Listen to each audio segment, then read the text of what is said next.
Everyone, it's Michael Shermer. Before we start the show today, I wanted to tell you about our big upcoming event here in Santa Barbara, December 1st, 2nd, and 3rd, Friday, Saturday, Sunday.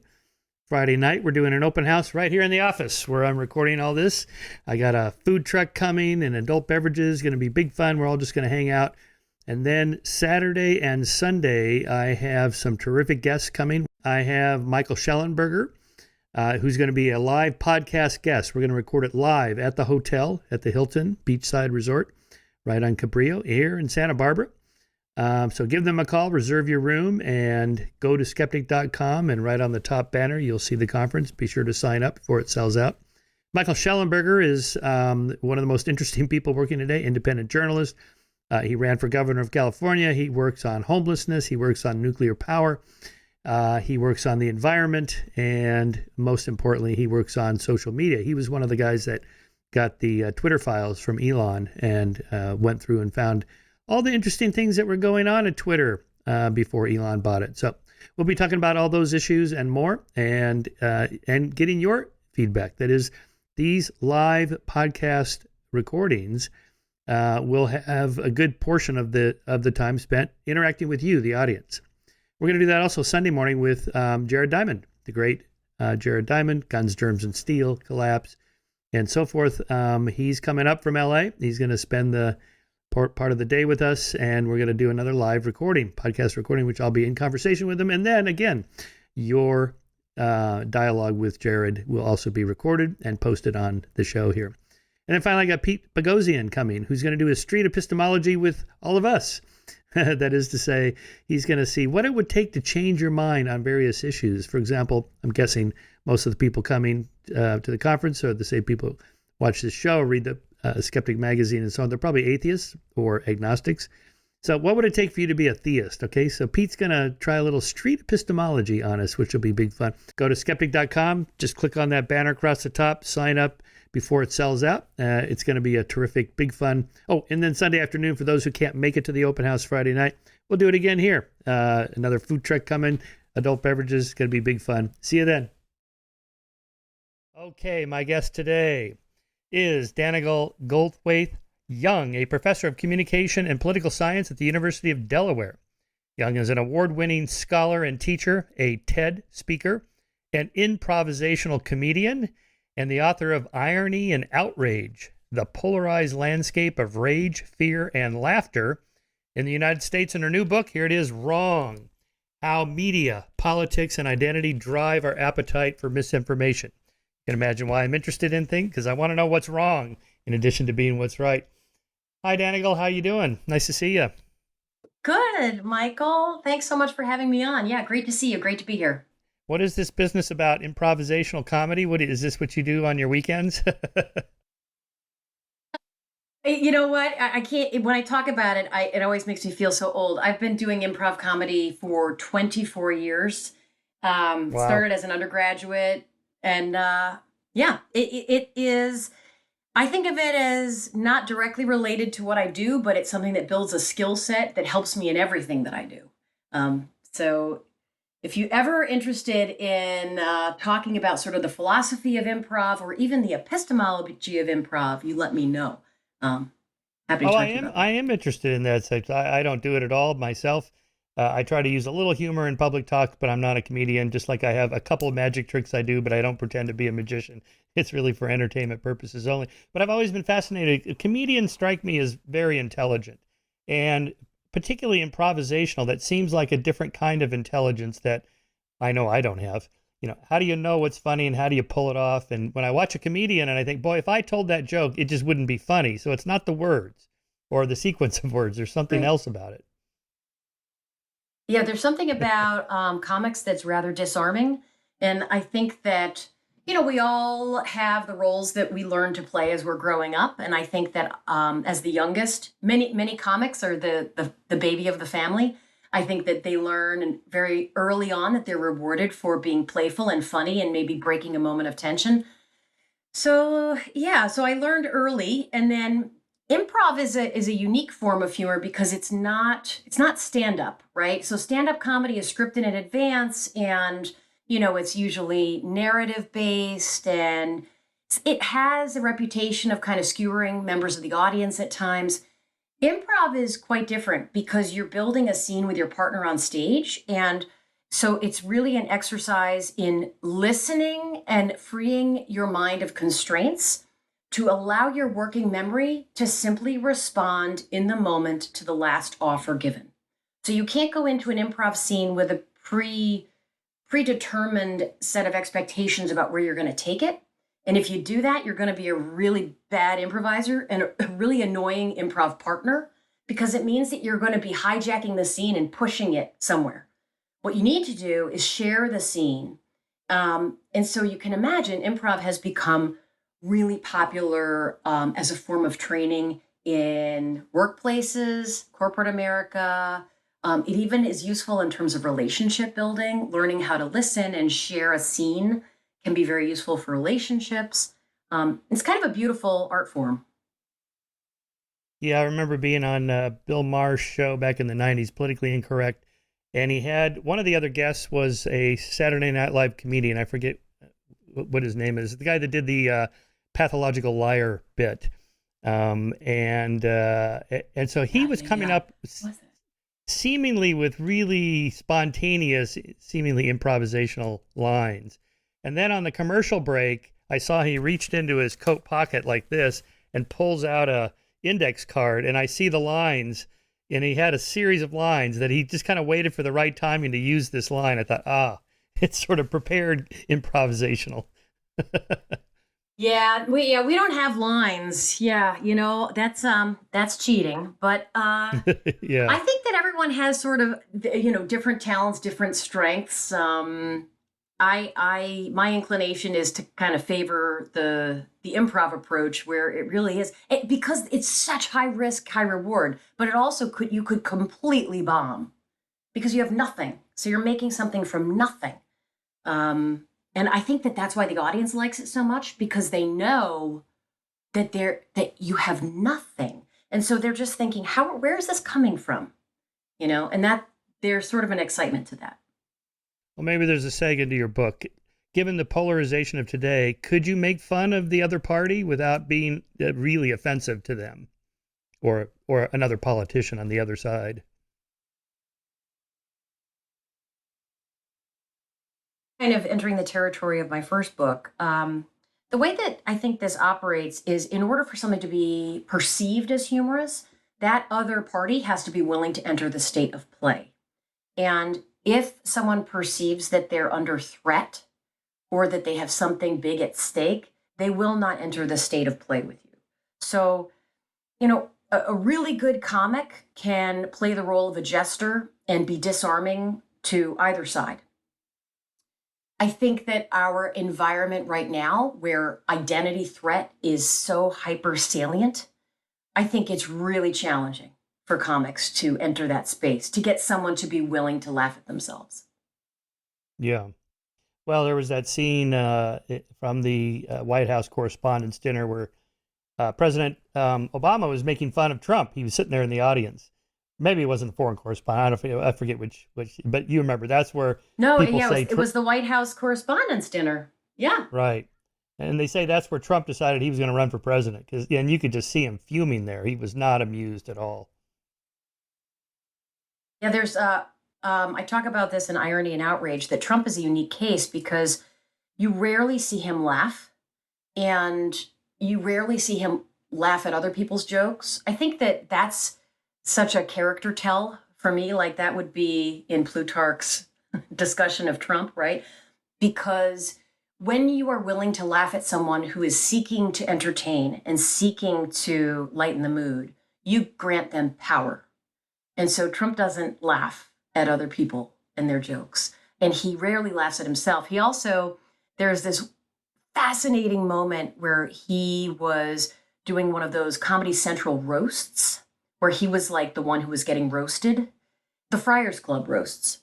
And he wrote a bunch of, the comics wrote a bunch of jokes at his expense. And he was allowed to see them in advance, which most are, and edited them. But what's fascinating to me and others is he edited out the punchlines. So like it's like he doesn't understand comic juxtaposition.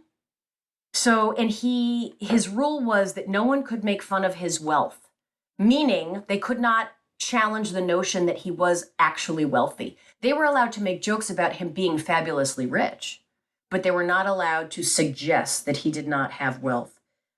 He's a fascinating case. Well, that's an interesting story given the judge's decision yesterday that Trump is exaggerated by what, $2.2 billion his worth? I had that same thought. I'm like, I wonder if we don't want people mocking about us the things that we are most stressed about, right? Yeah. That's obviously because Yeah. you are threatened and you won't enter the state of play. Right. Okay, Danica, give us your story. What's your story? How'd you get into all this political science, studying polarization and all this? Um, I grew up in the great state of New Hampshire, and New Hampshire was the first in the nation primary state, and I just always was into it.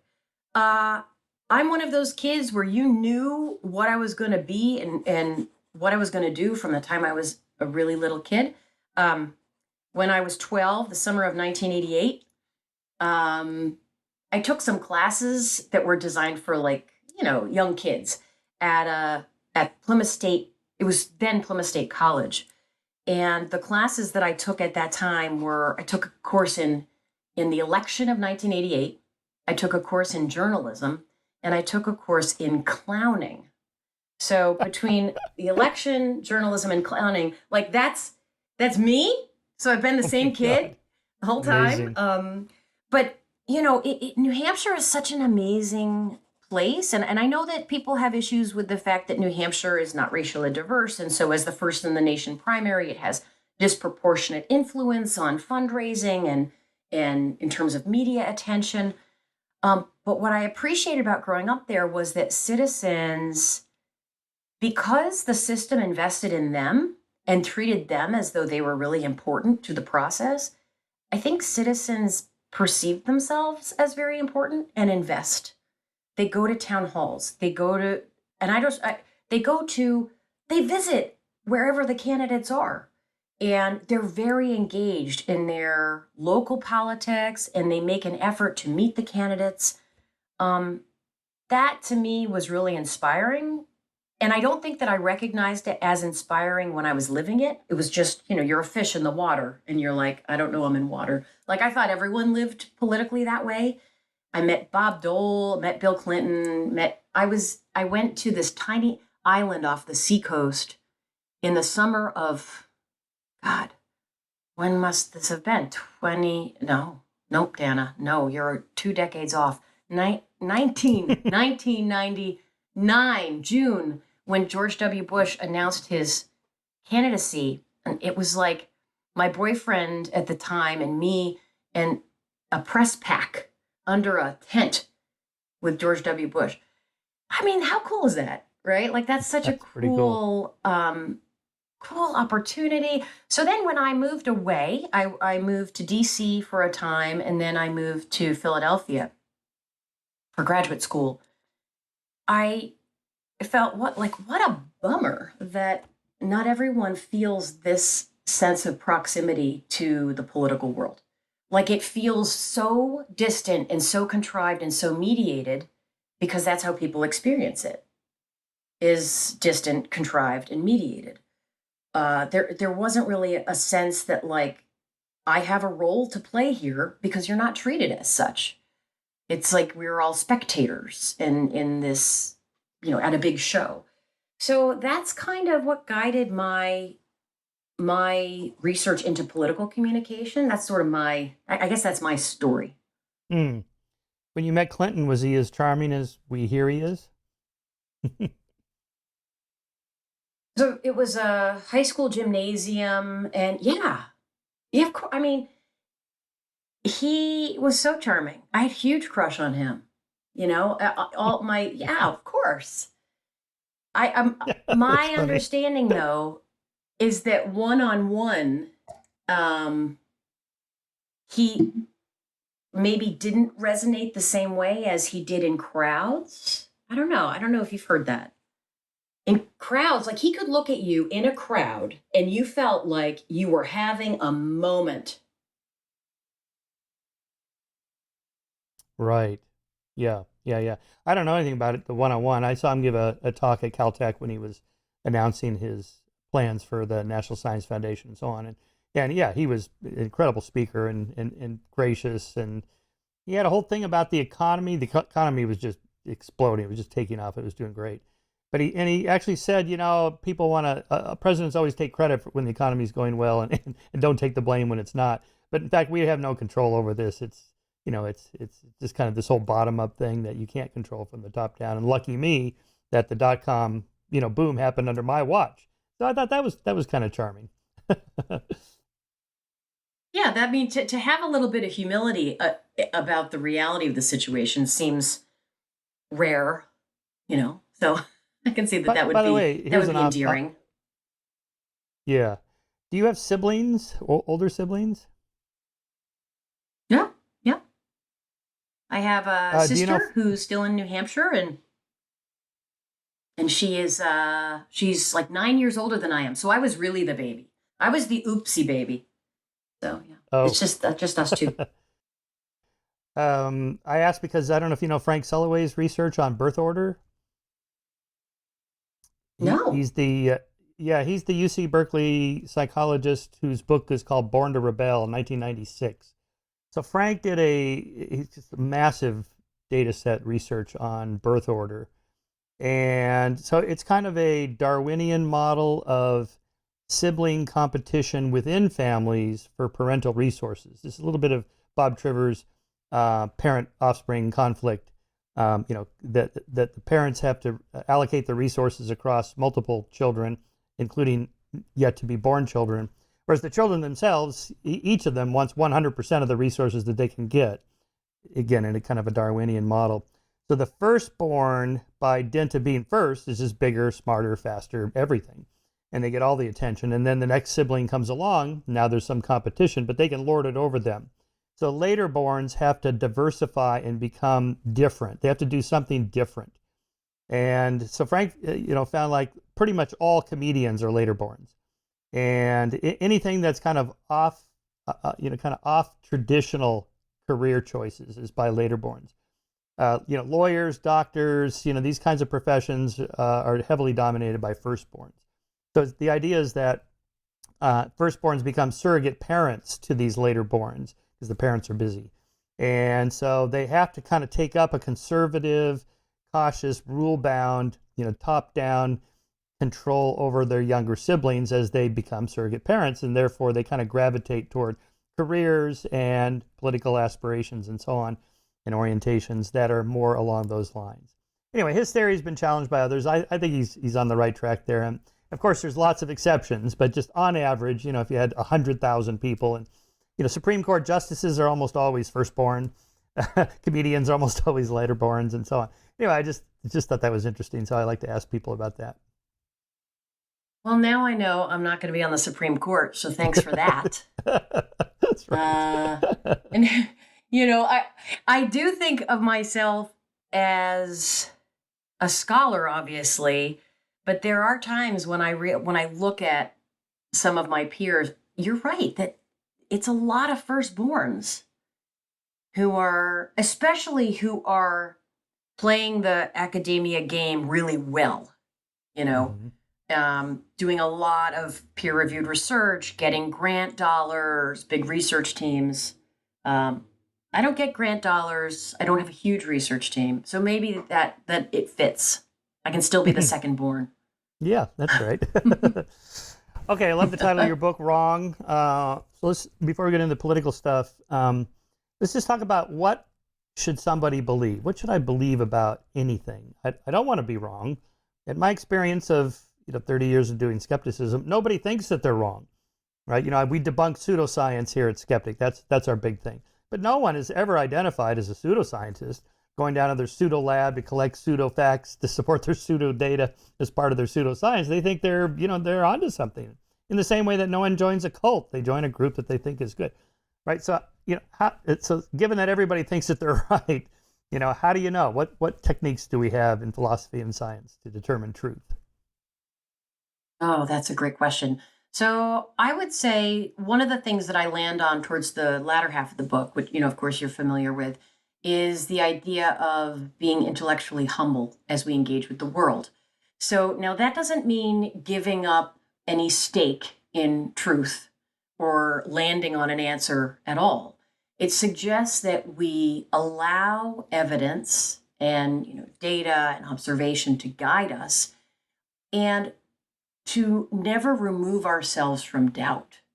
That to me was one of the most compelling findings when you look at the empirical research on this construct called intellectual humility, right? People who are more open to the possibility that their view might be incorrect actually tend to come closer to empirical truth in their beliefs. And that, to me, that's compelling. And that also, as someone, as an undergraduate, I was a political philosophy major. And when I got to graduate school, I thought I might do sort of cultural studies work, but I'm good at math and I really enjoyed the idea of hypothesis testing. But even with hypothesis testing and using a scientific method, we never remove ourselves from doubt, right? It's this never ending game. It's like a process of elimination, but nothing is ever fully eliminated. Okay. And for me, that the spirit of scientific inquiry, where you are constantly trying to break your own theory. You're like, let me set up what Popper would call, right, the crucial test. Let me set up a severe test such that if my theory were incorrect, it would reveal itself to be so. Let me break it. And you do that over and over and over again. And I think that obviously science has its flaws. We know it doesn't always bring you to truth per se, but I think that it does the best that it can in getting us closer to empirical truth. And not necessarily because of the methods, but because of that epistemological perspective that prevents us from getting too high on our own supply, as it were, like that prevents us from being convinced that we are correct. Yeah, you discuss the intellectual humility test from Mark Leary. Let me just review these 6 questions that you present in the book. I question my own opinions, positions, and viewpoints because they could be wrong. So you're supposed to answer true in all these if you have true intellectual humility. I reconsider my opinions when presented with new evidence. I recognize the value and opinions that are different from my own. I accept that my beliefs and attitudes may be wrong. In the face of conflicting evidence, I'm open to changing my opinions. And I like finding out new information that differs from what I already think is true. It's hard to imagine anybody in the political realm actually even asking those questions, let alone go, yeah, I think I will admit that I'm wrong. I don't know if you know. Well, yeah, go ahead. I was just going to say that to me is one of the biggest problems. And that's, you notice that the first half of the book really traces the psychology, sociology, and social sorting of America's political parties in terms of their relationships to wrongness. But the second half of the book looks at our institutions. It looks at political elites, the incentives of our political system, the incentives of journalism, partisan media, and social media, to explore how that engine runs, because it's synergistic, right? All of those things operate in anticipation of the other. So the way that that entire system operates puts intellectual humility at a constant disadvantage because it does not play well on TV. I mean, Neil Postman tapped into this back in 1985 with Amusing Ourselves to Death, where he said, it never works well on TV to think, to say, I don't know, or to take a minute and be like, well, that's an interesting point. Let me think on that. In the meantime, the producers in the back room going, oh my God, get them to talk. No more thinking, Yeah. But to me, like that is All of these things are interrelated. How often do we witness intellectual humility performed by anyone in politics and media other than, and this is, I'm going to step in it here, but this is true, someone like Dr. Anthony Fauci, who on TV will say, this is what we think right now. We don't know. We're not sure. It remains to be seen. Or who will say, we thought that this was true. Turns out this other thing might be true. Evidence is now pointing in the direction of maybe masks are not as useful on this strain compared to earlier strains. That is called updating one's beliefs in the face of new evidence. And to the extent that it takes time and isn't sensational and isn't dramatic, it is not going to be looked at favorably by media producers. And in the political realm, heaven forbid you update your views in light of new information, you will be called a flip-flopper, which John Kerry could tell you, or you'll be called weak, or like you have no backbone, or maybe an opportunist. You're just trying to change your views based on where the wind's blowing. I think that is a problem for democratic health. Certainly, yes. Had Fauci and the CDC couch their recommendations in some kind of Bayesian probabilities and telling us all update your priors as we go and adjust our credences. Well, yeah, I mean, people want to know, do we close the schools tomorrow or don't we? The governor That's of right. the state. That's right. Should we shut down restaurants tomorrow or not? That's all we want to. Don't give me this, maybe this, maybe that. And that's the problem when it was a moving target and we really didn't know. And it has to be okay to not know. I think from the public policy standpoint, obviously, we have to go with the best available evidence that exists at that time, and a decision has to be made. But a decision can be made based on the best available evidence, and we can still be open to the notion that more evolving information, especially in a health crisis where we're not sure exactly what's going on, more information will probably come available, and it may change what we know to be true right now.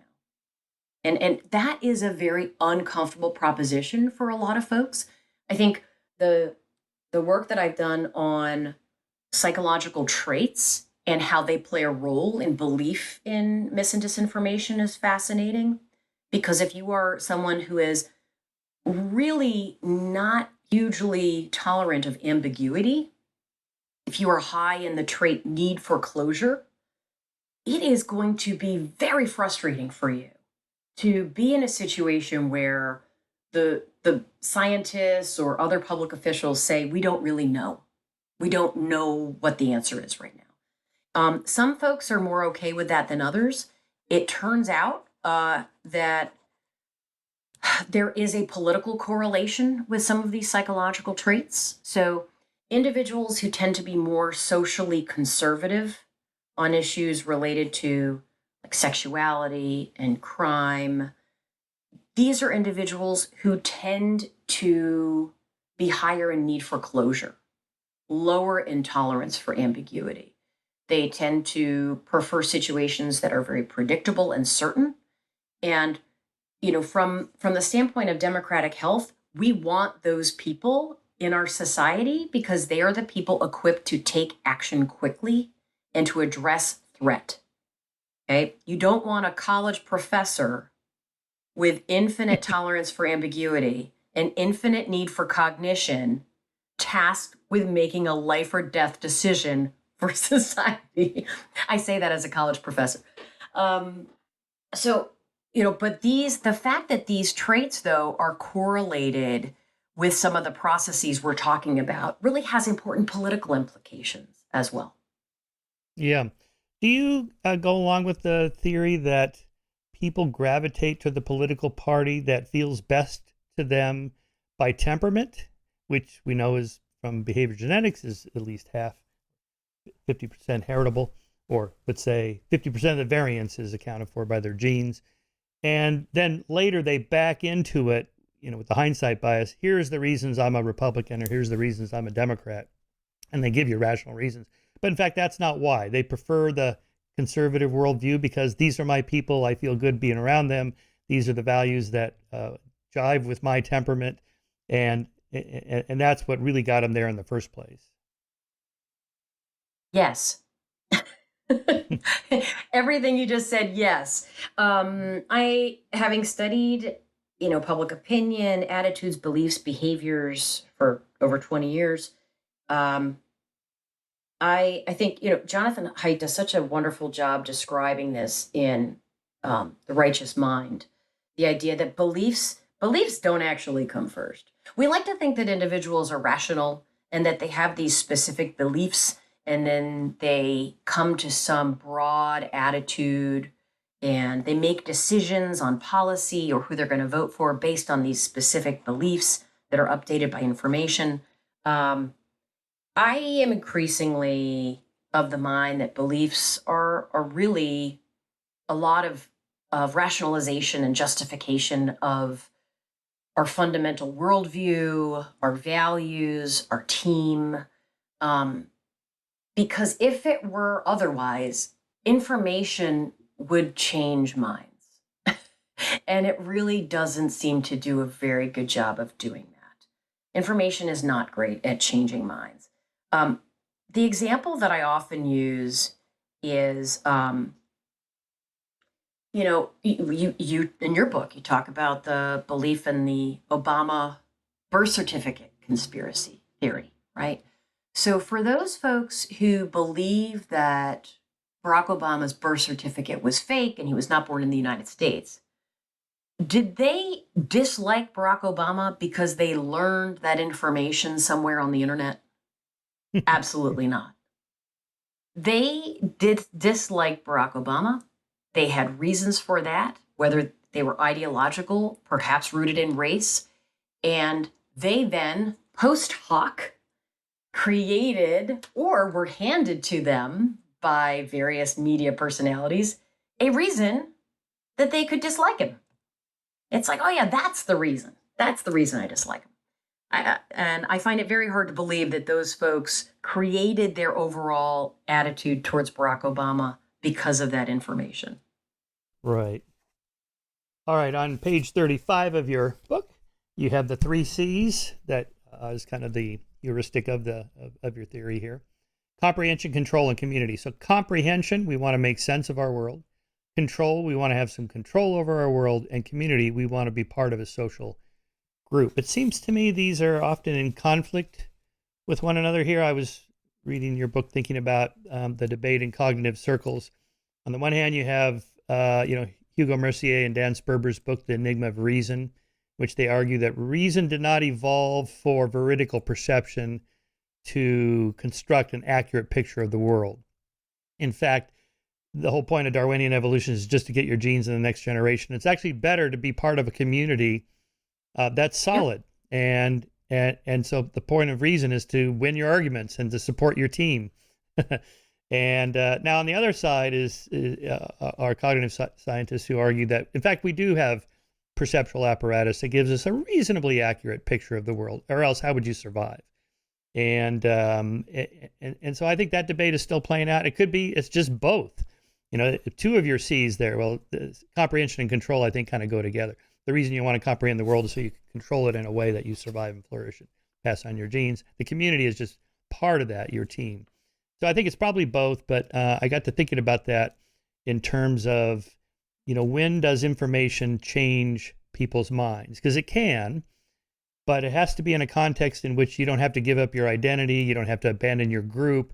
My favorite example is, if debating a creationist, if I tell a creationist audience, you have to choose between Darwin and Jesus, they're not picking Darwin, right? This is their identity. This is their community, their church and religion and faith and so on.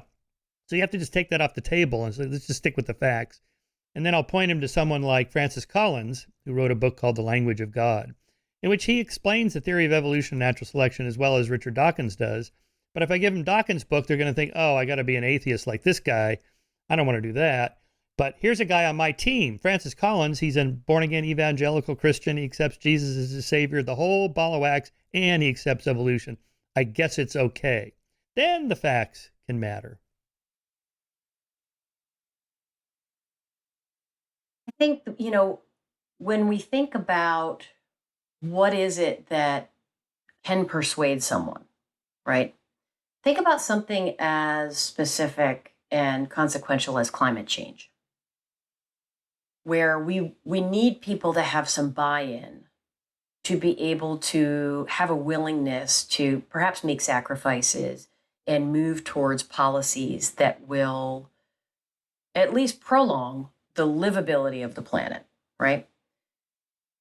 Some of the work that comes out of climate science, I think, is so revealing in terms of what it says about human decision making and the importance of identity over sort of rationality.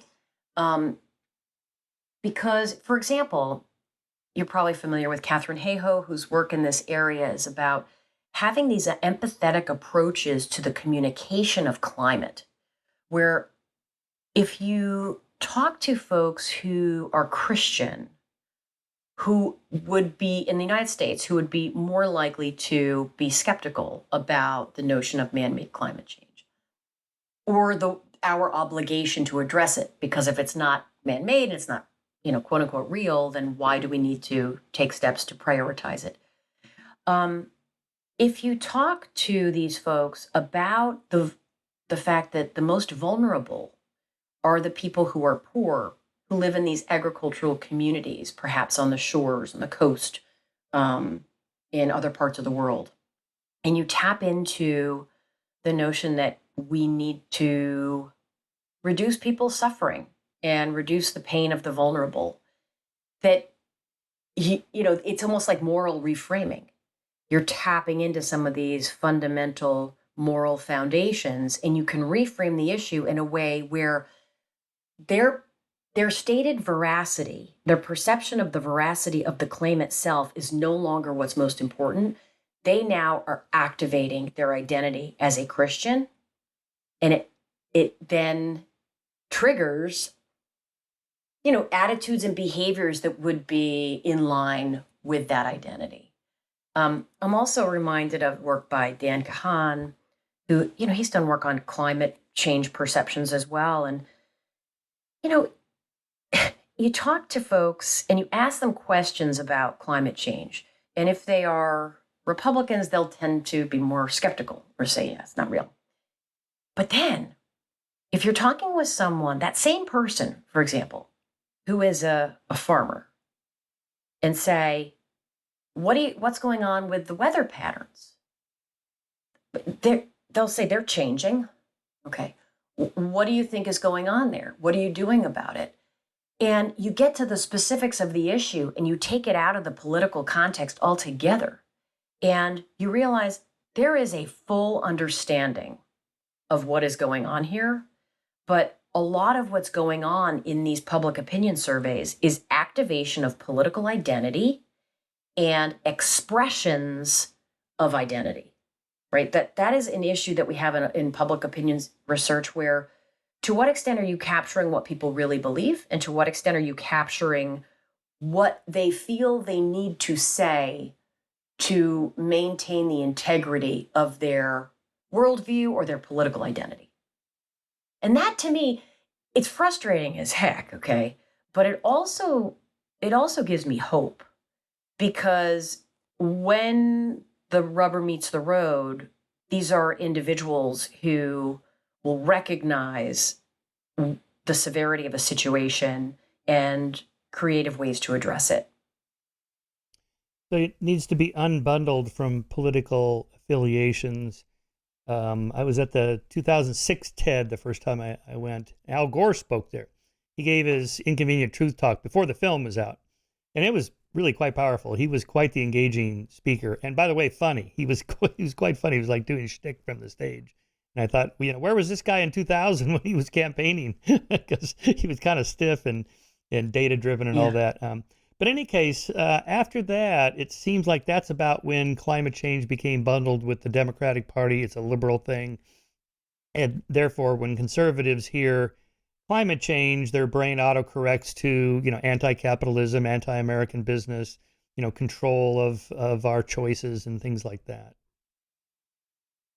Yeah, I would agree. And I think that one of the byproducts of that that was really hastened through the process of COVID is the bundling of science with political ideology, like all of science. And that to me, super problematic. In the same way that the bundling of higher education and ideology is super problematic. When you look at the research that I've done on people's epistemological beliefs and political ideology, and when I say epistemological beliefs, I mean the way that people say that they come to truth, how they value different ways of knowing. Um, we looked at two discrete ways of knowing. Do you report that you value intuition and emotion and gut, or do you report that you value evidence and data? Okay, so there are two batteries of questions tapping into these. And importantly, they are measured separately because these two, valuing intuition and valuing evidence, these are not opposite poles on a scale. They are, neuropsychologists will tell you they don't totally understand what's going on under the hood with these systems, but they know that they speak to one another and they're typically operating at the same time. Okay, so there's a little bit of both. And in fact, when we measure through self-report how people value coming to truth in these two different ways, believe it or not, these two ways of coming to truth are positively correlated. So people who report, that they value intuition are more likely to say they value evidence. I believe that that is probably an artifact of some underlying construct, maybe a need for cognition. These are folks who think about how they think a lot, and so they might be more likely to report both. Um, but I think what's most interesting to me is that, especially in the case of support for Trump, also in the case of support for republicanism and conservatism, but most strongly with support for Trump, we find a positive correlation between valuing intuition, gut, and emotion, and support for Trump, and a negative relationship between valuing evidence and data and support for Trump. That's with a lot of control variables in the regression model. And And, is that, you know, Dana, is that yeah. different from previous Republicans, say if it was W. Bush or, Nixon, or I don't know how far back you want to go? Trump is different than the others? Well, I haven't looked at this particular set of analyses in the context of other leaders. However, I'll say this. We looked at support for Trump in these relationships, and we also looked at to what extent people identify with republicanism or being a Democrat, and how they reported their political ideology. And the strongest relationship across all of these measures was um, support for Trump, which, I think is important for several reasons. One is Trump billed himself as a real cultural conservative. Okay, so there's that. But he's also a populist, and I would argue he's an authoritarian populist. And so there is research on support for populist leaders and populist movements that has found similar results about ways of knowing and support for populism.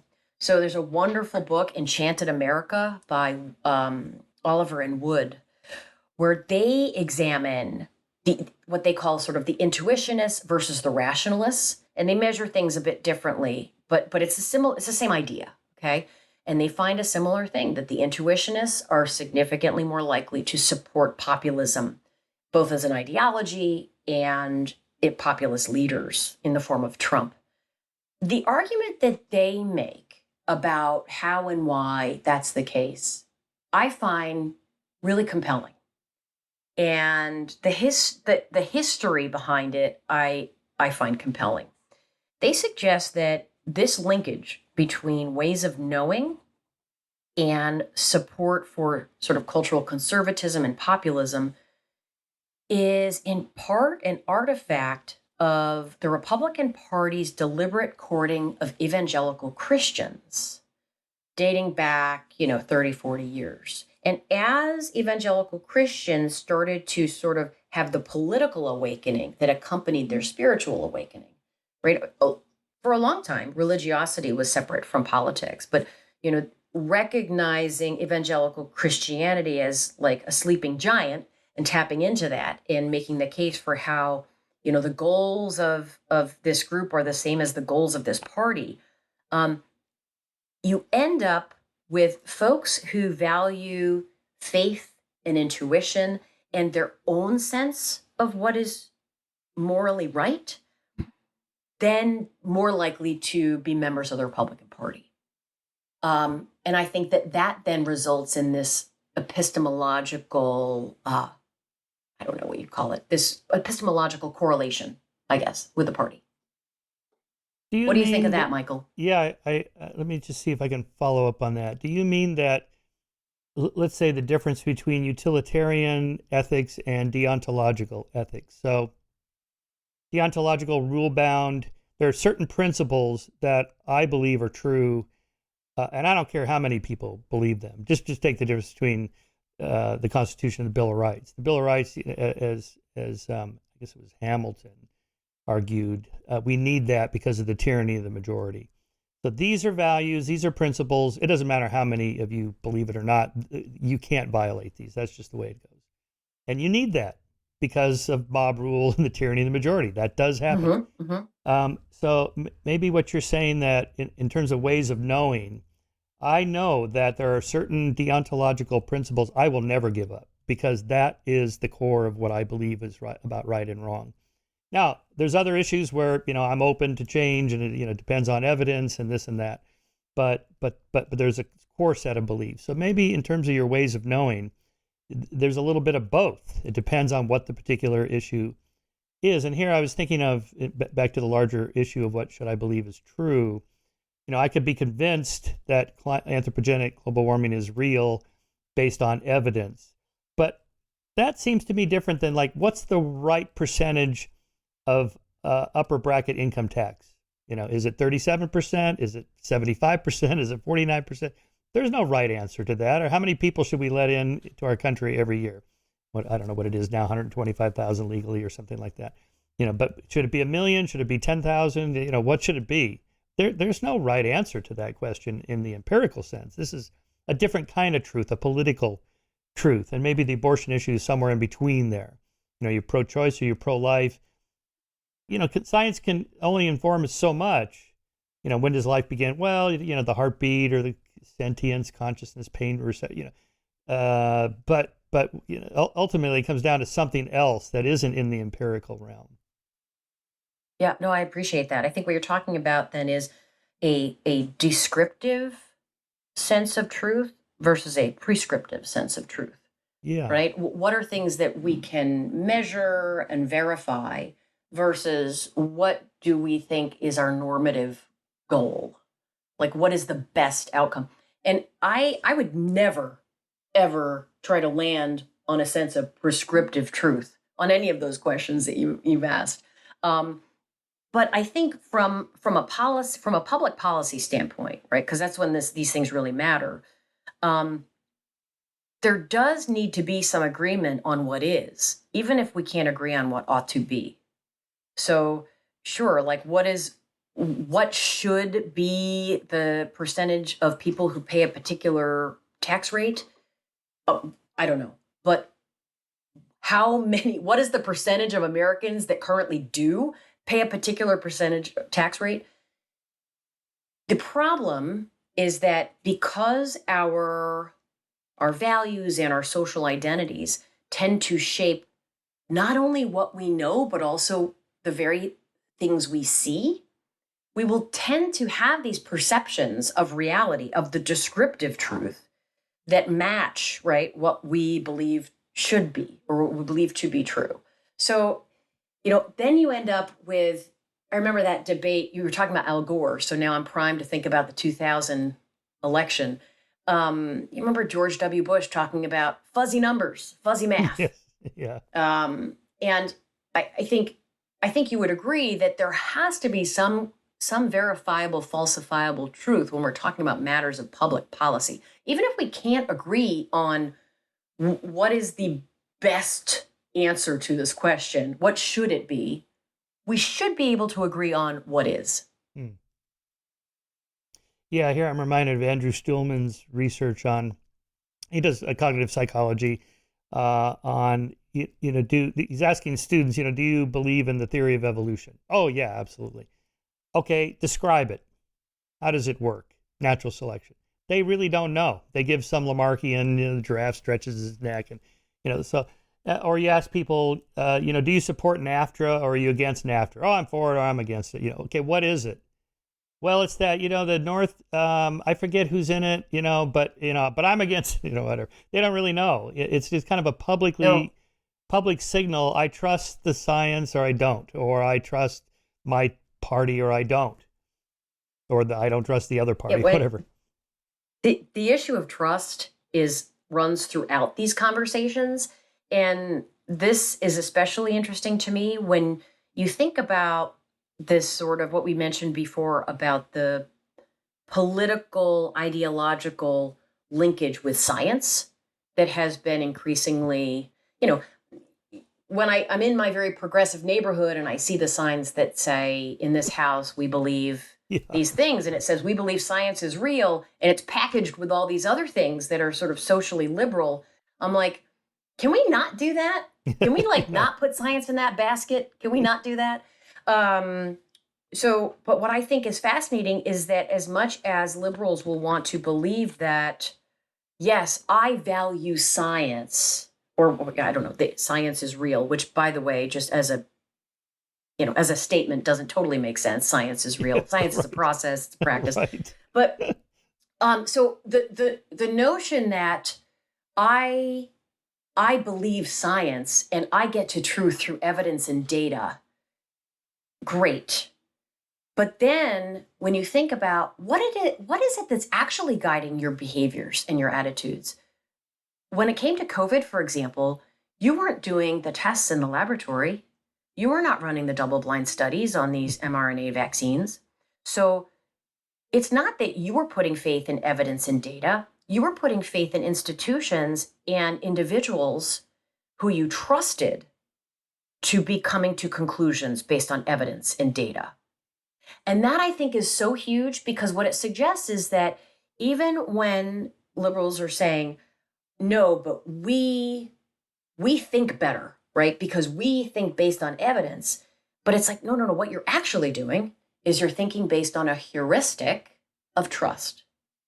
Now, that trust is in experts who themselves trust, or put their faith in data and evidence, but you are making a decision based on a heuristic, based on a shortcut. And I think that that's really essential, because the whole engine of outgroup hate runs on condescension and contempt and perception that the other side thinks that I'm less than human. And so to decouple those things, I think would get us a little further down the field of democratic health. Yeah, I agree. Okay, now to slightly contradict myself, that it's, on the deontology issue, it does seem that societies over, say, the last 500 years, here I'll invoke what I wrote about in The Moral Arc and Steve Pinker even more, and Better Angels and Enlightenment Now, that societies have moved in certain directions that is not random. That is the expansion of rights for more people, civil rights, women's rights, gay rights, animal rights, workers' rights, children's rights, and so on. The expansion of democracy. How many democracies are there? There weren't that many, say, just a century ago. I mean, women couldn't even vote until 1920 in the United States. That's barely a century ago. It's astonishing. And it's not likely those are going to be overturned anytime soon. Roe v. Wade was overturned, but it's very unlikely that women would have the vote taken away from that. It's just not going to happen.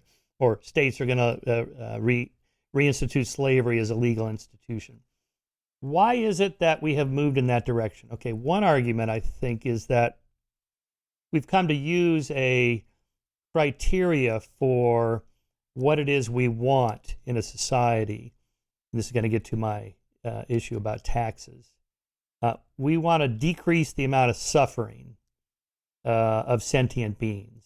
So this would include animals, and increase the flourishing. So that is kind of a utilitarian argument. And so how do you do that? Well, we need a safety net to take care of people that can't take care of themselves, mentally ill, physically disabled, and so on. And we want to protect workers and have some redistribution of wealth so that everybody in society flourishes, or at least is far enough away from the left wall of misery that they have 3 square meals a day, health care, roof over their head, and so forth. And that costs money. So therefore, you have to allocate some amount of taxes. So it turns out, almost all industrial democracies allocate about 20% of their GDP toward the redistribution of wealth through various programs. And they all do it. Everybody complains, not enough or too much, depending on which side of the aisle you're on. But everybody does it. I mean, the United States like 20%, Canada's like 21%, France, Norway, it's like 23%. It's all in that kind of same a fifth or so of GDP. I don't think that's random. I think, our moral sphere, Peter Singer's The Expanding Circle.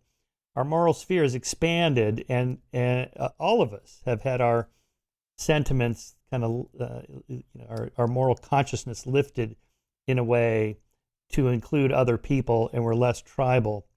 And therefore, maybe there is a sort of a correct number of percentage of taxes. Maybe you need about 35 to 40% of the upper income tax bracket, because that's what it takes to pay for these programs that we all mostly agree is, are pretty valuable because we want to take care of people.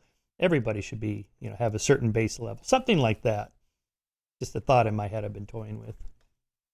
So I appreciate the broader point, but I also don't know that it's as rosy as the way you describe it. So, we know that at the state level, there are state legislatures working actively to redistrict in ways that will disenfranchise Black voters. Mm-hmm. There are legislatures pushing to, reduce the mechanisms, reduce the variety and number of mechanisms available for people to vote, which is designed specifically to make it less likely that certain kinds of people will vote. So yes, is this sort of moral arc bending towards justice? Sure. Okay.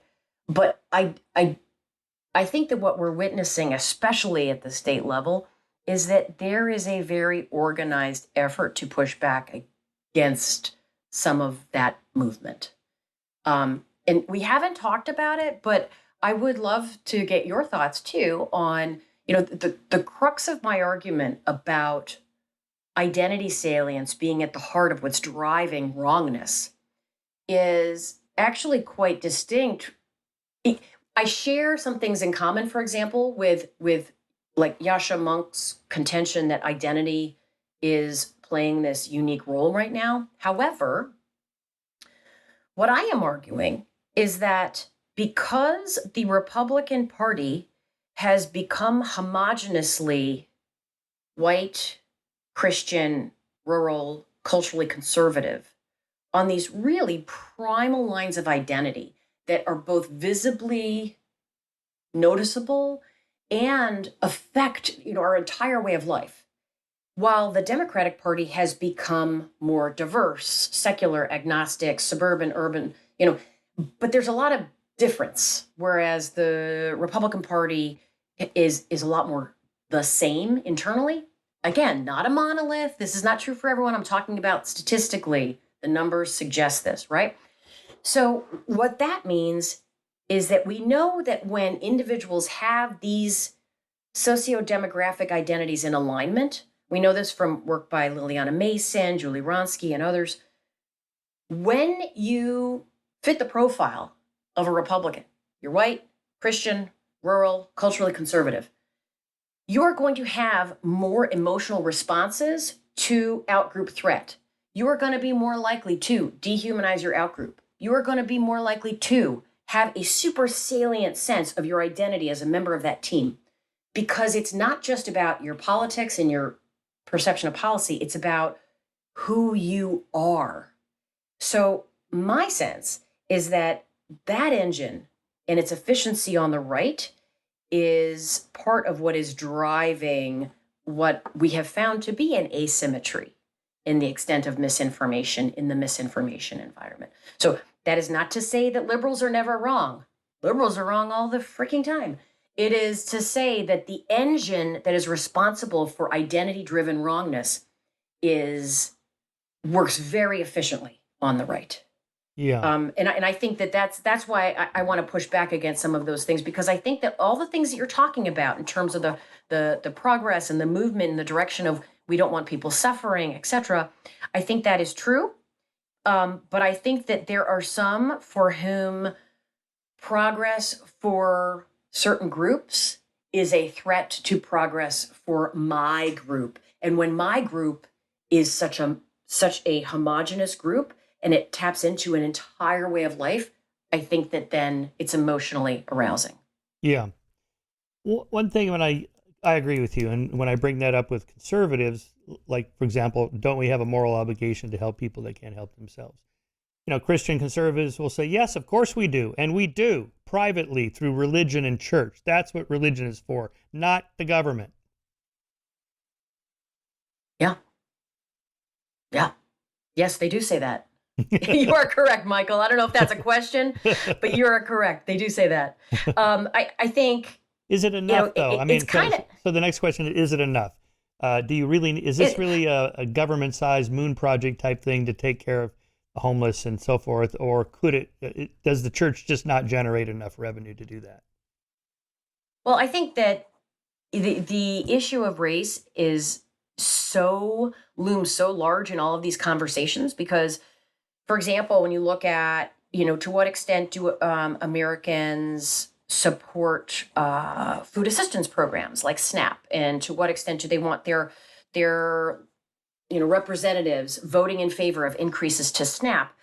I think, we know that there's a lot of perception on the part of conservatives that the people who are receiving those benefits do not look like them, even though the majority of the people who are receiving those assistance programs are rural whites. I think, misperceptions rooted in identity are big and powerful. But then again, and you're thinking about, okay, so how do we want to fix that? I don't think that I think that it is morally questionable to then go to that group and say, oh, no, you know what? The people who are receiving those benefits, don't worry, they look like you too. So it's good. You can support it. I think that is morally reprehensible because then you're buying into a narrative of in and out group.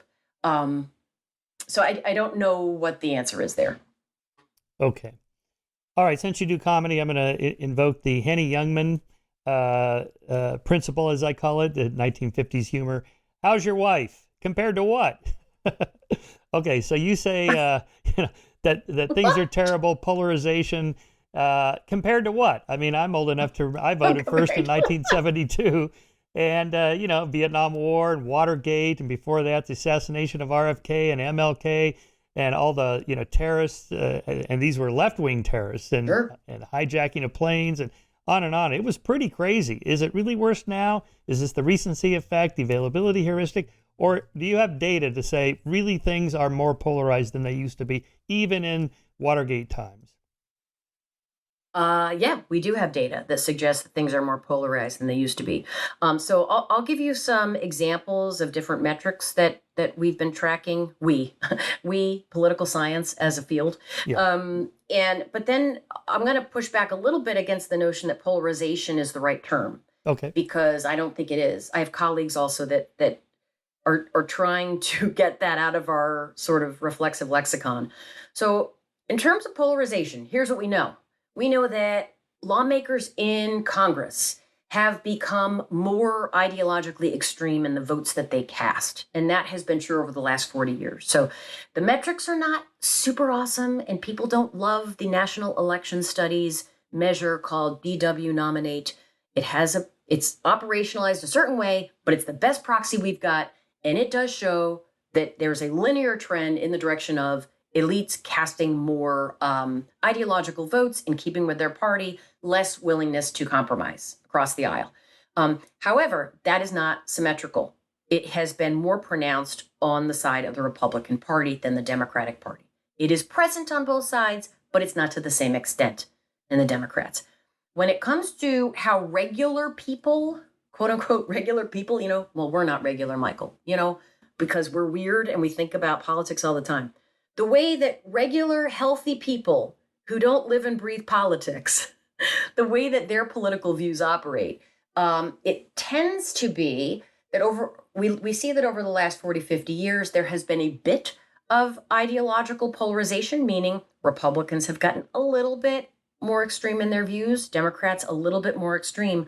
But what I see as the biggest trend is that back when I started in this game 20 years ago, there was a wonderful heuristic that a third of the population is Democrat, a third independent, a third Republican. It was so easy to remember. And now that doesn't work because now it's like some estimates say it's over 40% independent. So what is happening is that the folks who are left in the political parties identifying as Democrats and Republicans are more extreme in their views because, again, it's an artifact of the fact that other folks who are more moderate now identify as independent. That poses a problem in the primary system when you have closed primaries and those moderate, reasonable people are not allowed to vote in those primary systems. So you have primary systems perpetuating the ideological extremity among elites that we talked about before. I'd say, though, that the trend that is most worrisome to most political scientists among citizens is what is called affective polarization, which is merely a metric of how favorable are you towards the other party or members of the other party. And we know that, again, over the last several decades, those numbers have plummeted again across the left and the right. So if I'm a Democrat, I hate Republicans. If I'm a Republican, I hate Democrats. We also have seen a trend in terms of the reasons why people politically participate. 30 years ago, people would participate because they really liked their candidate. Today, people participate because they hate the other candidate. These are all bad, Michael. These are bad. So I don't know if I can say, okay, it's worse than the Civil War. God, no. Okay. But in terms of looking back, over the last 50 years, it's not great. Yeah. These things are bad because it creates a kind of political sectarianism that's augmented by that social sorting issue we talked about, where these socio-demographics are now correlated with political party. The book How Democracies Die. The Levitsky and Ziblatt talk about how what you really don't want in a democratic society is for party identification to be correlated with those primal characteristics like religion. It's not good. Because then what it invites is for people to see members of the other political party, not as people with different beliefs, but as people who are less moral than me. And that is bad. So yeah, is everything awful? Absolutely not. But along these metrics, things aren't great. But there are steps that we can take to improve democratic health and disrupt some of these systems that are perpetuating these identity-based problems. All right, let's turn to the last third of your book on media. So I kind of forgot that this all happened around 96 with Newt Gingrich's contract with America, the founding of Fox News, the founding of MSNBC, cable television comes online, and then 10 years later, the internet. What's been the role of all these not polarized, to do whatever it is that's happening now? Well, did you enjoy that sort of walk down memory lane? Yeah. I mean, it's it's astonishing when you look at it, and because I graduated high school in '94 when Newt Gingrich had all his buddies on the steps and raised their hands and said, "If I do not support this contract, you can kick me out." Right. It's bananas how much has changed since that time. So what I would say is that the sort of doubling down of the Republican Party in '94 and the recognition that ideological purity meant electoral victory, that introduced a really new kind of politics. And if you look at how much the parties are willing to compromise with one another in Congress, 94 is really a turning point. That's when those numbers really start to drop, and you don't see a lot of cross-party negotiation or compromise. Now let's think about all those trends I talked about earlier, about this sort of asymmetrical polarization and outgroup hate and social sorting and all this stuff. All this stuff is happening against the backdrop of a media system that is economically tailor-made to take advantage of fragmented identity. I mean, cable necessitated the creation of all different kinds of content to be produced across all these different stations, okay? And the way that the economics of media used to work in the 1980s, when I was a kid, was you get content that's kind of for everyone on ABC, NBC, CBS, and is it kind of crappy? Maybe, but it brings us all together. And of course, scholars at that time were concerned that television was making us all the same. Right? There was a concern about cultivation and mainstreaming. TV is making us all the same. Well, gosh, wouldn't that be lovely? Because now the concern is TV is making us all different and hate each other. So as the cable industry, started to explore and experiment with different content and formats, they realized that the viability of their product would be by selling advertising to smaller advertisers who were looking for homogenous audiences. Okay, that's what media fragmentation is. And that's what deliberate market segmentation is finding very specific homogenous little audiences. Do you know who's an awesome, specific, homogenous audience, Michael? Republicans. Fox News has been successful from the jump because from the jump, they had a really specific, homogenous audience. And when you have an audience that's internally homogenous, it means that the ads that you can customize towards them, you're going to have advertisers so happy because those audiences are going to have a really emotional connection to your outlet. And so if I'm a Republican and I love watching Sean Hannity, you can bet that I'm going to transfer through what's called the halo effect, a bit of my positive attitude towards Hannity onto all of the things that are advertised in the in-between spaces. So now you take that general dynamic, and now let's shift our attention to social media, like Facebook, which does not sell our data, but what it does do is it incentivizes us to leave breadcrumbs about who we are, what we like, and what we hate, that they can then use to say to their advertisers, oh, we can get exactly who you want. You know who we have for you? Michael Shermer. You know what we know? Here are the things that he clicks on the angry emoji for. He gets really mad when there's articles about, I don't know, how it's going to rain on Saturday. I don't know. And he gets really excited about this other thing. And he likes to share stories about yada, da, da, da. So now we're talking about the ability to sell teeny tiny identity-based audiences that are fewer than 500. Okay, when you look at how Trump's campaign operated in 2016, it was through the very successful use of Facebook ads. Very successful. And so then that incentive structure rewards content that is outrage inducing, because that's the content that makes us leave the breadcrumbs that then they can use to tailor the advertising. And when you look at, I have a chart in the book about the profits of Facebook. When Facebook first started, it was not an advertising company. Facebook is not a social media company, Michael. Facebook is an advertising company. It makes money hand over fist based on its sale of advertising. It's stunning.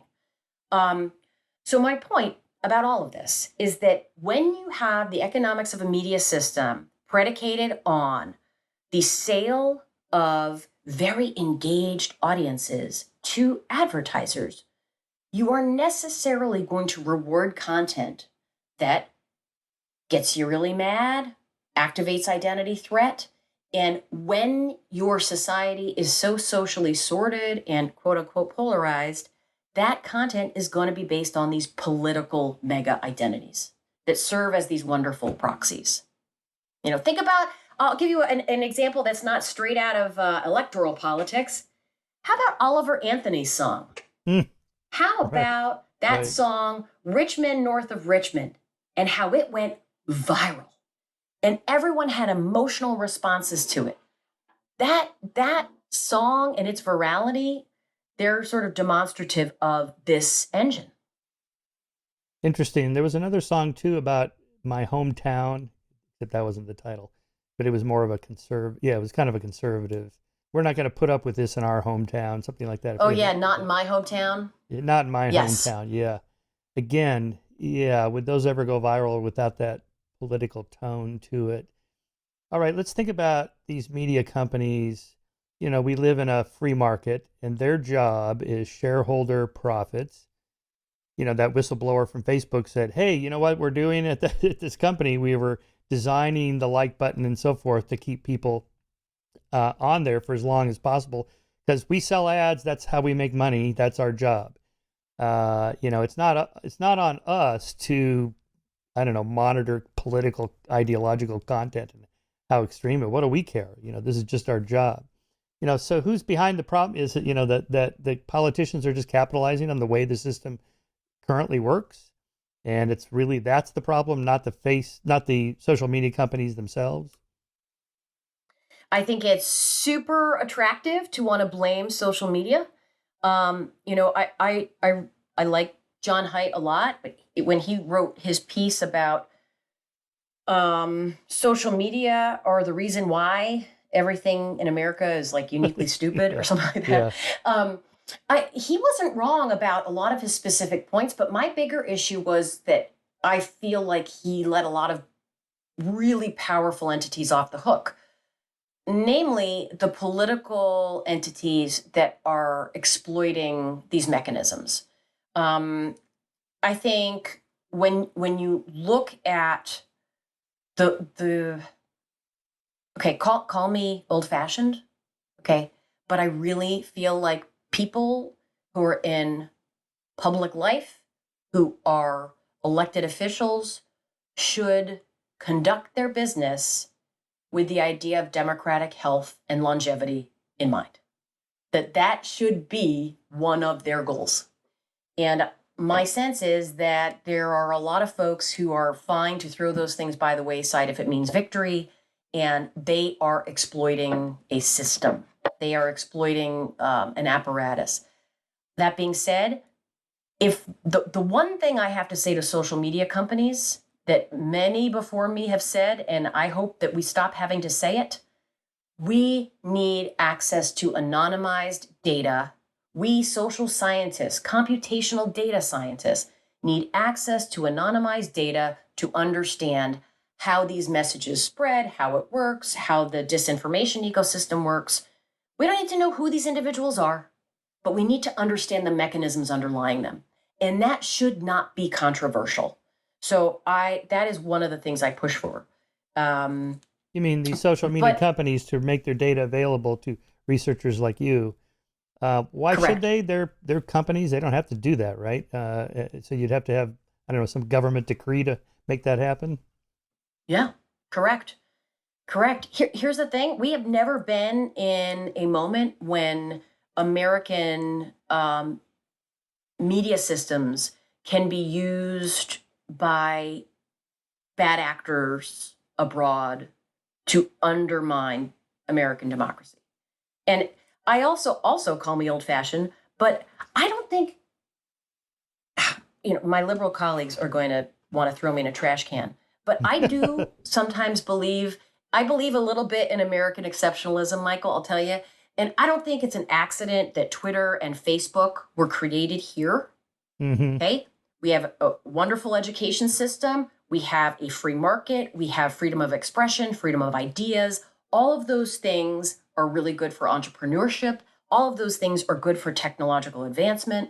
And voila, here we are. And we have, the venture capital system, etc. Now, because they were created here and they did come about in part because of the wonders of American democracy and the fruits of American democracy, I do think that they have an obligation to protect the integrity of America. I do.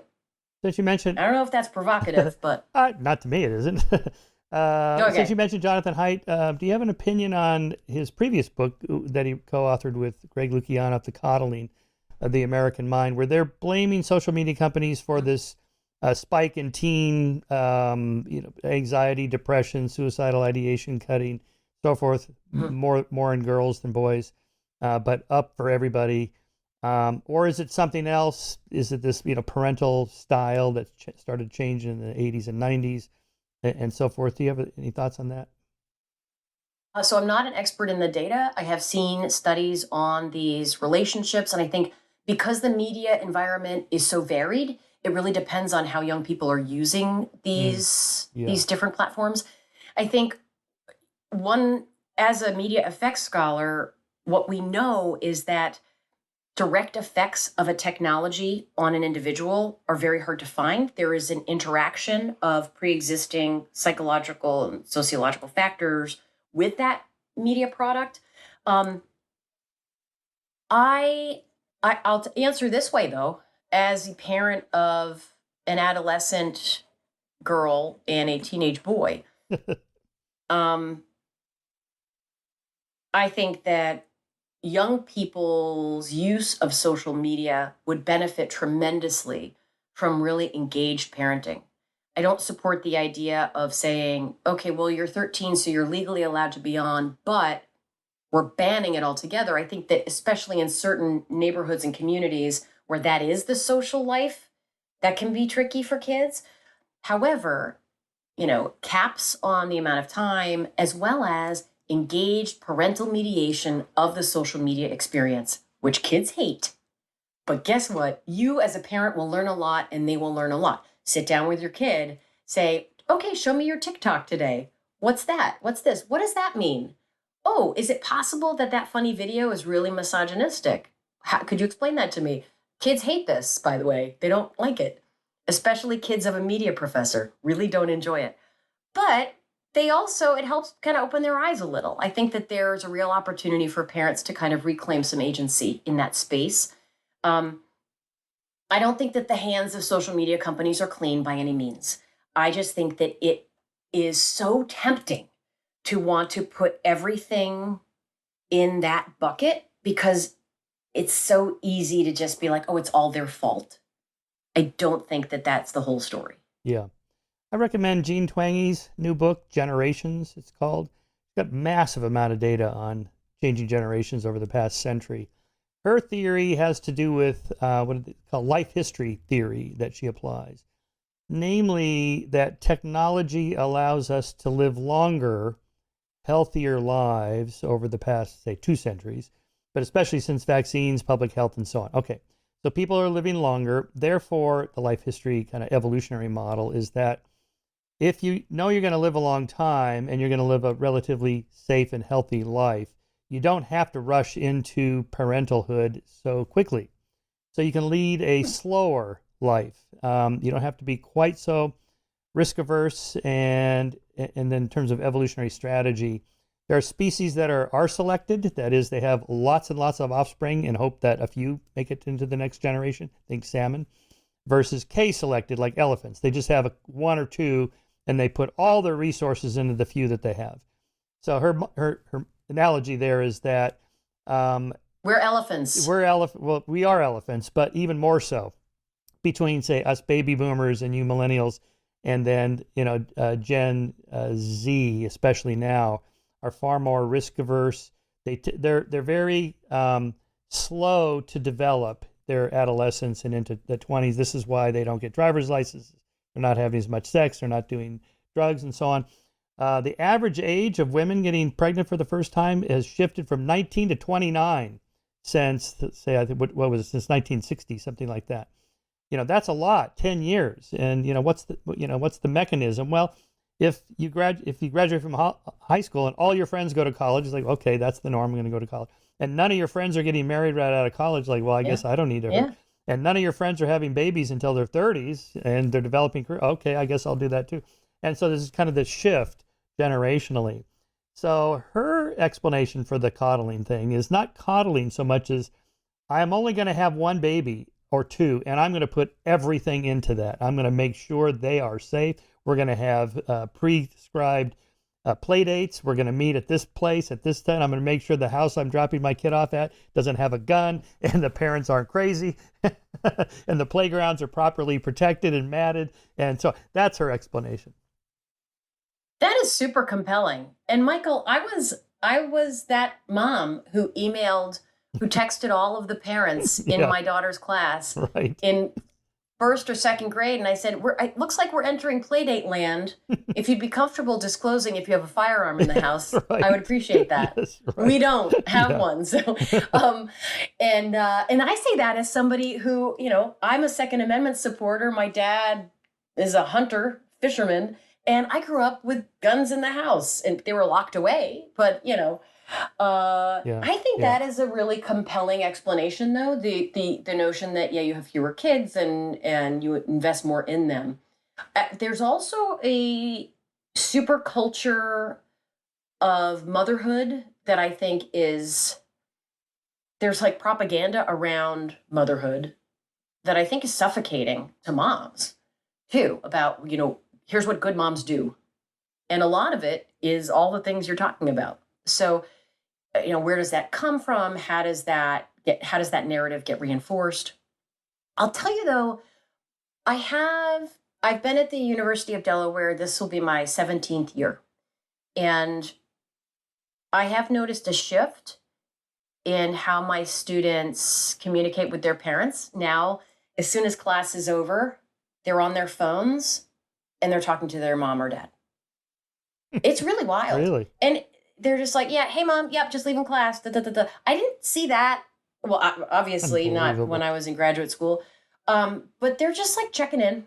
Now, as the mother of a college freshman, I get the temptation. I do. I do not succumb to it because I see it on the other side, but I get it.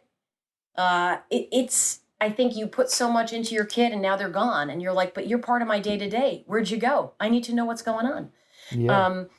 On your iPhone, you can track the iPhones. A lot of families will have these apps where you can track. Yeah. And on his second day of the semester, my son disabled his location permissions. And I just went, damn it. But then I went, good for him.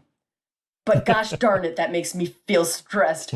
But there is certainly something changing. But I'll also say that the students are far more communicative about their social and emotional needs than they used to be.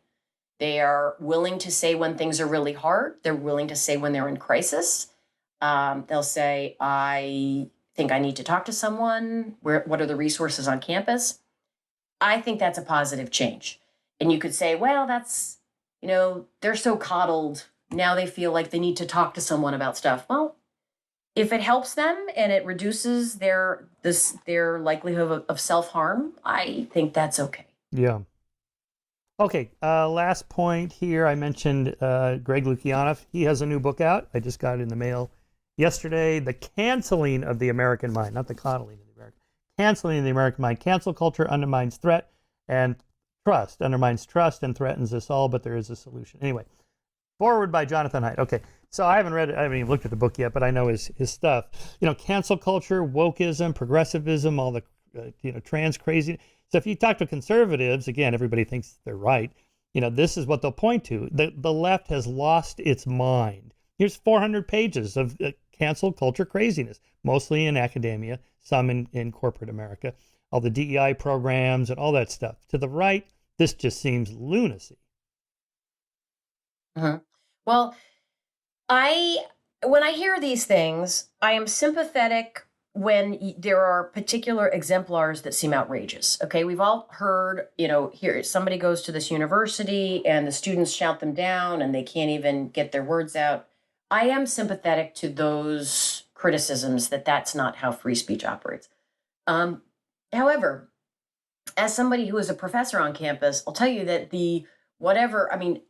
I'm at a state university in Delaware, and that sort of wave of wokeism is not what the media machinery would lead one to believe. I don't have issues with that at all on my campus. I also work really hard to try to give voice to conservative viewpoints, because my first day of class in all my classes, I have students fill out a political ideology survey anonymously, where I show students what the distribution of political ideology is in the class, and I compare it to the country average to show, number one, you are way more liberal than the rest of the country, and number two, while you're way more liberal, there's a sizable number of conservative students in this class.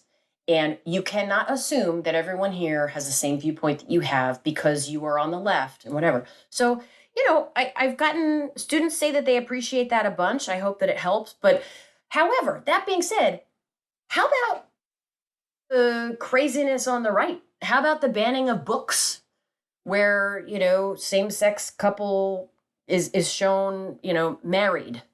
How about the idea of censoring school curricula that, seem to make young people feel bad about America's history of slavery?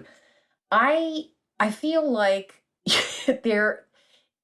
I find it very frustrating when there are calls, especially from scholars, to, shut down this cancel culture, shut down the woke left, when there are actual threats to free speech happening and there are actual threats to the integrity of higher education happening from people with legislative authority, namely Jim Jordan and his weaponization committee in Congress, where he is sending letters to academic researchers about the kind of research they're doing on mis and disinformation. And so, trying to shut down research in spaces where, guess what? We need to understand how these dynamics operate if we are to address them as a society at all. So I understand and I respect the notion that, yes, people are annoyed that there are these instances of hyper, whatever you want to call it, wokeism. However, when that is coming from individual students, I feel like that is also such a different battle to fight than against people who are sitting lawmakers who have the ability to subpoena actual researchers. So it strikes me as disingenuous when the folks criticizing those phenomena in higher ed are not also really worried and vocal about these threats to academic freedom and freedom of speech coming from that other side. Okay, last question. What are you worried about 2024? What's the worst case scenario? What's the best case scenario? Depending on who wins, I assume we're probably going to have Biden versus Trump unless something really unusual happens. You said American exceptionalism. How confident are you that our institutions of law and order and Supreme Court and all that separation of powers, that it's going to hold up? Yeah, that's a hard one, especially because you just brought up that I said that I think America is an exceptional place in a lot of ways. Okay, so I am worried mainly about the nationalization of American politics. So when you're talking about the 2024 election, I am not that hopeful. I think that if we could invest money into our local independent journalistic institutions, I think that we would have some hope of rebuilding democratic institutions from the local and state level up, because part of the issue here is that a lot of folks who are trying to pay attention to politics have no local news that's really credible or serious. And so if they're politically interested, all they get is this sort of culture war nationalized stuff. So I think that there's an opportunity there at that local level. But to answer your broader question about the election, I am hopeful, but let me give you this little thought experiment. Imagine if someone like Nikki Haley were to get the nomination. Let's imagine that something happens and Trump can't, maybe it's determined he's not allowed to run. I don't know. Again, I'm an academic, so thought experiments are fun. I have talked with a lot of political scientist friends who are liberal, who are registered Democrats, about what they would do in such a case.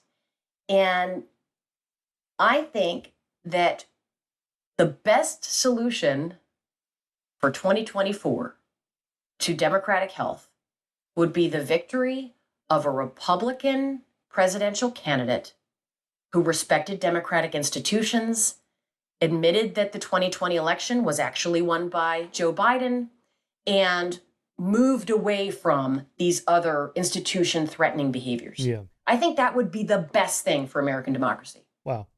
That's fabulous. I love that. I'm not sure who that would be. Where the Constitution is what matters, not the person. Yeah. So it's just hard to imagine. Some people, extremists, talk about, we're heading to civil war. Like, come on. I also have seen the data from like Lily Mason and Nathan Kalmo on, at the individual level, individual level support for violence against political opponents. And there's some scary stuff there. I mean, those numbers are still small, okay? But among certain parts of the population, there is a willingness to engage in political violence to stop the other side, which they see as an existential threat. Yeah. Just reading this Wall Street Journal article, an excerpt from Saturday's review section on the history of the AR-15 rifle. I knew nothing about this. There's 20 million of them in America. 20 million. And do you know who owns them? You know the distribution of ownership, Michael? No, I don't. It is, in statistics, we talk about skewness, right? Where a curve is super skewed to the left or the right. My understanding is that the vast majority of those weapons are owned by people who like stockpile weapons. Right. That it's not just like lots of people have one AK, whatever it is, AR-15. AR-15, yes. Right. Yeah. Yeah, right. So there's more guns than people in America. Lots of people don't have any guns, which means many people have lots of guns.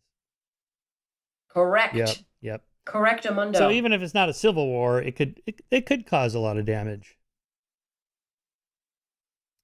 Because of the nature of those weapons. Yeah. I mean, I shudder to think. I often end up bringing him up.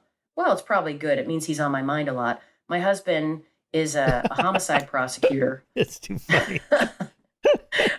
You better be thinking about that. I'm thinking about him a lot. But so he's a homicide prosecutor in Camden, New Jersey. He's the head of the homicide unit, and wow. The kind of guns that are just in the hands of regular folks, it's a little scary. Although, I'll say I think Cory Booker has brought this up in conversations about, gun regulation. When you're talking about some of the crime in large cities, it's typically guns that are not legally obtained, and they're handguns. And so that's a whole other kind of public policy problem that will require a whole other kind of public policy solution. Yeah, I've thrown my hands up on that. It just seems hopeless. There's just so many guns. Well, that's the right spirit. Well, I have proposed suggestions. I did a series of debates with John Lott. Do you know John Lott? He's the guy that wrote the book More Guns, Less Crime. He's a PhD economist. He's a smart cookie, but he's got lots of data sets that show gun ownership. Communities with high gun ownership have lower rates of crime. This is countered by other data sets that say, no, the opposite is true. But okay, this is one of those things in social science where you can always find data. But we went on the road, did a few of these debates. I'm just proposing things like, background checks and close the gun show loophole, restrictions on the size of the magazines, how many bullets they can hold, just basic stuff. If you've had a restraining order from your significant partner, you can't own a gun, but in some places, like we went into Texas, you would have thought I said we should just burn the Constitution right now here on stage. And because you basically I even did a show on hands.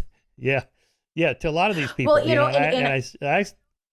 okay, I was just going to say, to circle back around, I think that especially when you're talking about something like the AR-15, what you're talking about is something that has become part of the cultural identity of the right. You see that gun silhouette on T-shirts, on bumper stickers, on cars, on it everywhere. It is a symbol of liberty, patriotism, nationalism, like traditional values.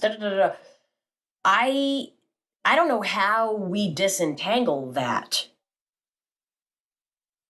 Yeah, this excerpt is interesting on that because it's that company almost went out of business that was producing them, and the problem is that hunters, who they initially were trying to sell them to, thought it was a kind of a cheesy looking weapon.